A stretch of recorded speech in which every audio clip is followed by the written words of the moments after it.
The official statement from Mount Athos on the Pope's visit to the Phanar, 2006. Carrie, December 30, 2006. The recent visit of Pope Benedict XVI to the Ecumenical Patriarchate on the occasion of the feast day of St. Andrew, November 30, 2006, and thereafter the visit by His Beatitude the Archbishop of Athens Christodoulos, December 14, 2006, gave rise to a multitude of impressions, evaluations, and reactions. We shall bypass those things that the secular press had evaluated as positive or negative, to focus on those things that pertain to our salvation, for the sake of which we abandon the world to live in the barrenness of the Holy Mountain. As monks of the Holy Mountain, we respect the Ecumenical Patriarchate, under whose jurisdiction we fall. We honor and venerate the most holy Ecumenical Patriarch Bartholomew, and we rejoice in all that he has achieved and so diligently labored for, in his love of God, for the Church. We particularly commemorate the stolid and untiring defense of the Ecumenical Patriarchate amid the many unfavorable conditions that exist, as well as the impoverished local Orthodox churches and the care that is taken to project the message of the Orthodox Church throughout the world. Furthermore, we, the monks of the Holy Mountain, honor the most holy Church of Greece, from which most of us originate, and we respect His Beatitude the Primate.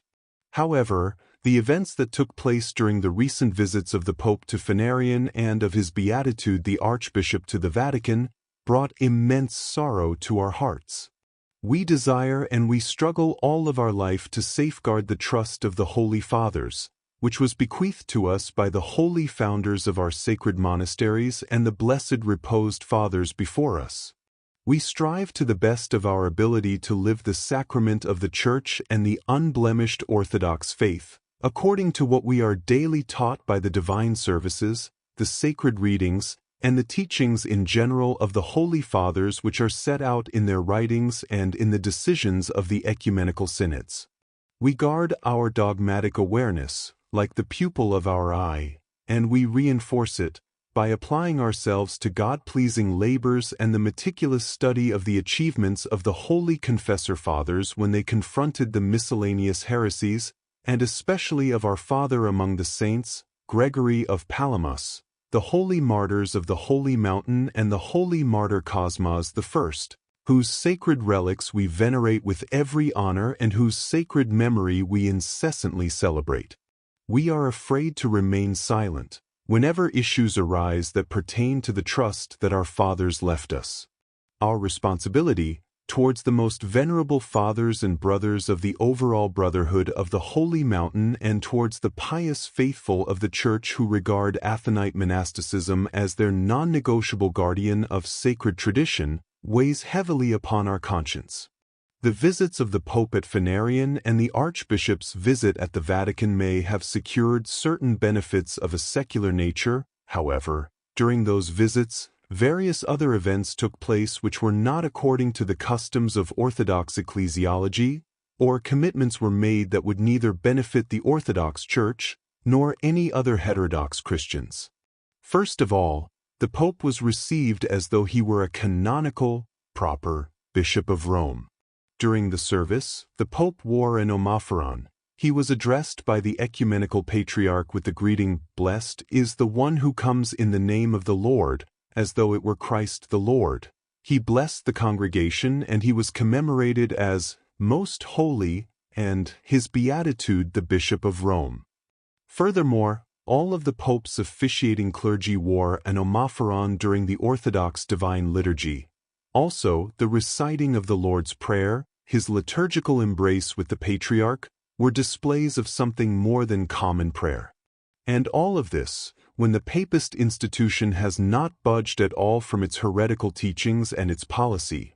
On the contrary, the Pope is in fact visibly promoting and trying to reinforce unia along with the Papist dogmas on primacy and infallibility, and is going even further, with interfaith common prayers and the pan-religious hegemony of the Pope of Rome that is discerned therein. As for the reception of the Pope in Phanar, We are especially grieved by the fact that all of the media kept repeating the same incorrect information, that the psalms that were unduly sung at the time had been composed by monks of the Holy Mountain. We take this opportunity to responsibly inform all pious Christians that their composer was not, and could never be, a monk of the Holy Mountain. Then there is the matter of the attempt by His Beatitude the Archbishop of Athens to commence relations with the Vatican on social, cultural and bioethical issues, as well as the objective to mutually defend the Christian roots of Europe, positions which are also found in the Common Declaration of the Pope and the Patriarch in Phanar, both of which may seem innocuous or even positive, given that their aim is to cultivate peaceful human relations.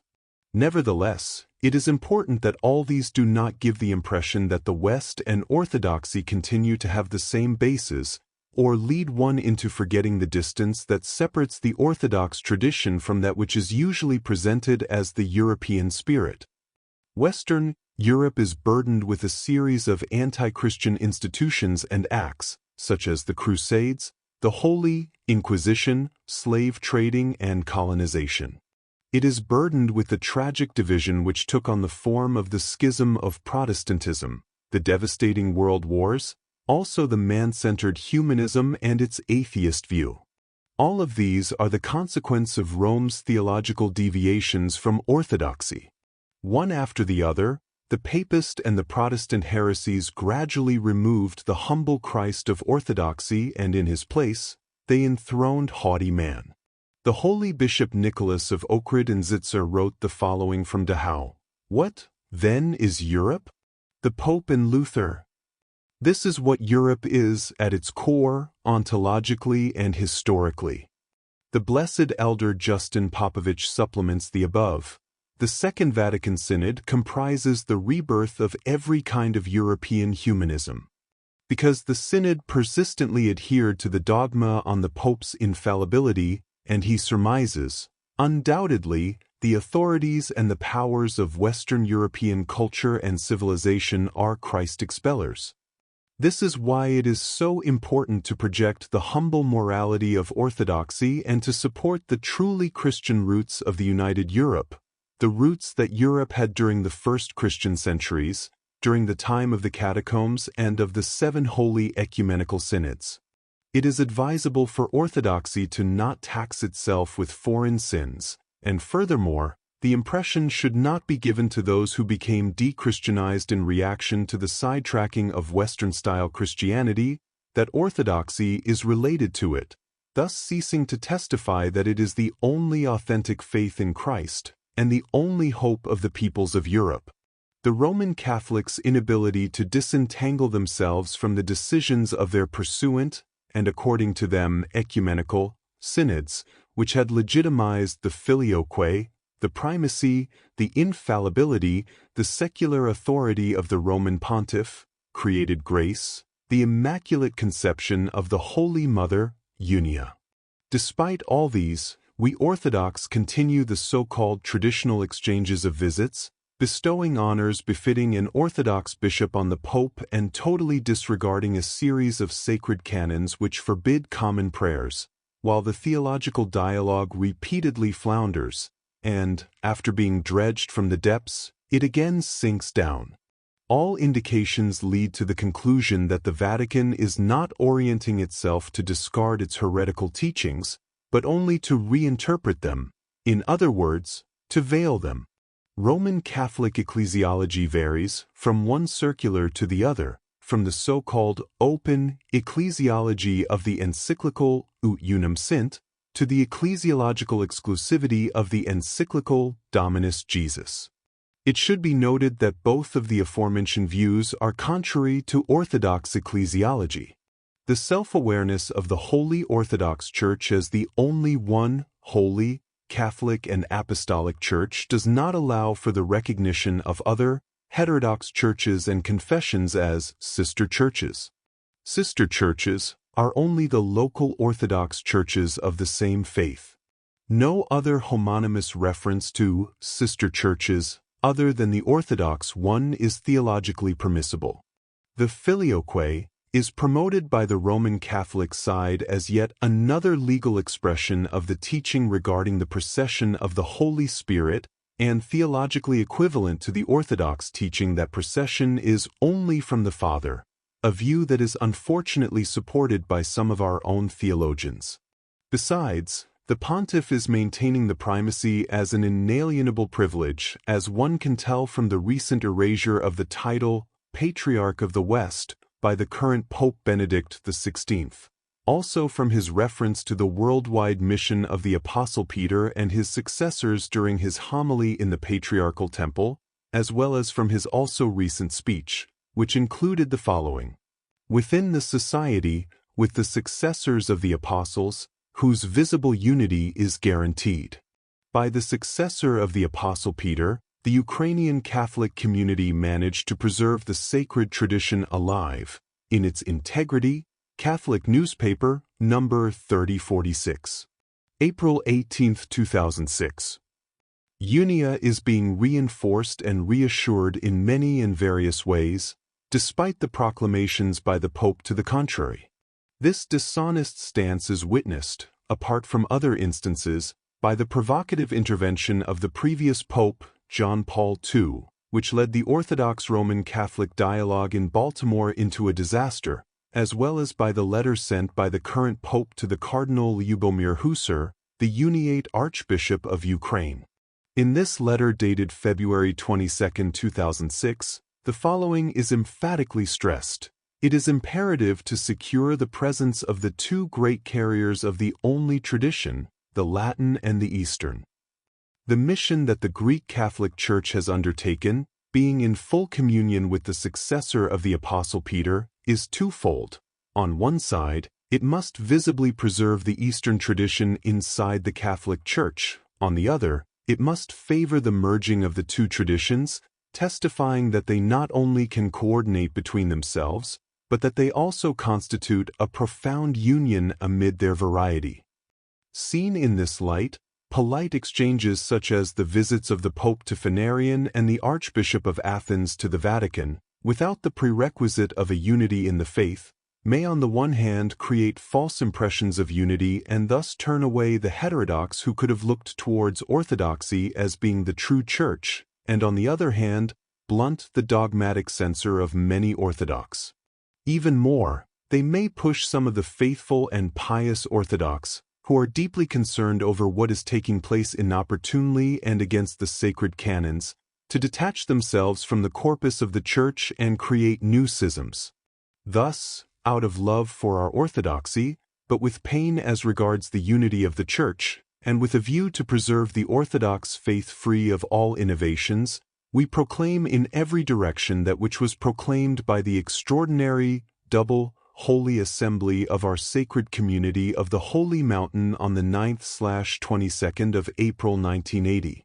We believe that our Holy Orthodox Church is the one, holy, Catholic and Apostolic Church of Christ, having the fullness of grace and the truth, and for this reason, an uninterrupted apostolic succession.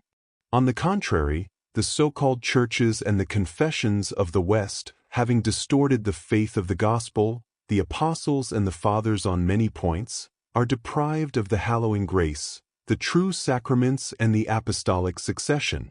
Dialogues with the heterodox, if they are intended to inform them about the Orthodox faith so that when they become receptive of divine enlightenment and their eyes are opened they might return to the Orthodox faith, are not condemned. In no way should a theological dialogue be accompanied by common prayers, participation in liturgical assemblies and worship by either side and any other activities that might give the impression that our Orthodox Church acknowledges the Roman Catholics as a complete church and the Pope as a canonical bishop of Rome. Such acts mislead the Orthodox as well as the Roman Catholic faithful, who are given a false impression of what orthodoxy thinks of them. With the grace of God, the Holy Mountain remains faithful, as do the Orthodox people of the Lord, to the faith of the Holy Apostles and the Holy Fathers, and also out of love for the heterodox, who are essentially helped, when the Orthodox with their steadfast Orthodox stance point out the extent of their spiritual ailment and the way they can be cured. The failed attempts for union during the past teach us that for a permanent union, according to the will of God, within the truth of the Church, the prerequisite is a different kind of preparation and course than those which were followed in the past and appear to be followed to this day. Signed by all of the representatives and superiors of the common assembly of the 20 sacred monasteries of the holy mountain Athos.